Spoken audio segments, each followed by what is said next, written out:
كنت طلبت من المؤسسات تعمل تقدير لتكلفة الإعمار في غزة اللي فيها 2.3 مليون. تكلفته أكتر من 90 مليار دولار. 90 مليار دولار عشان ترجع غزة ببنيتها الأساسية وتبقى ممكن الناس تعيش فيها.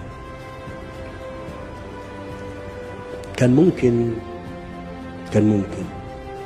حد يقول لي كنت خدت ال2 مليون عندك في مصر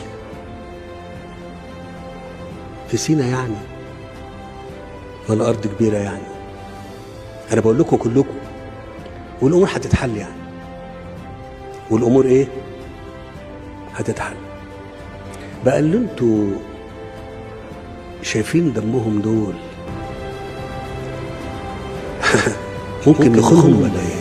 يقول لك اصل الحكايه وترتيب مين؟ الارض ارضنا وبلادنا ومسؤولين كلنا ان احنا نحميها زي ما هي كده. الاف السنين دي حدودها، محدش بفضل الله ابدا هيفرط في حاجه.